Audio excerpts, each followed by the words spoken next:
ఎన్టీఆర్ జిల్లా ఏ కొండూరు మండలంలో కిడ్నీ వ్యాధిగ్రస్తుల కోసం ఏర్పాటు చేసిన డయాలసిస్ సెంటర్ను ఎమ్మెల్యే కొలికపూడి శ్రీనివాసరావు పరిశీలించారు.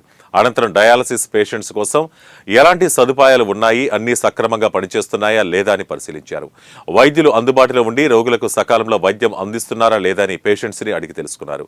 ఇంకా ఎలాంటి సదుపాయాలు అవసరం, కావాల్సిన మందులు, సిబ్బందికి ఏమేం అవసరాలు ఉన్నాయని డాక్టర్స్తో మాట్లాడి తెలుసుకున్నారు.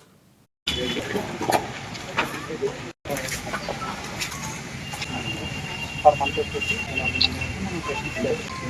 మా దగ్గర ఆన్ బెడ్ పర్ మెంబర్స్ అంటే ఆన్ బెడ్ టోటల్ యాక్చువల్లీ మాకు notice Monday, Tuesday, Wednesday, Thursday, Friday, Saturday 3 beds morning 3 షిఫ్ట్స్లో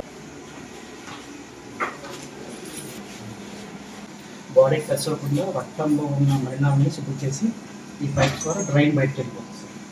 so ఈయన ఎంత పెరిగాడు, ప్రీవియస్కి వచ్చినప్పుడు ఇప్పటికి ఎంత వరకు పెరిగాడు ఏంటంటే మన డిస్ప్లే బోర్డు పెట్టుకున్నాం సార్.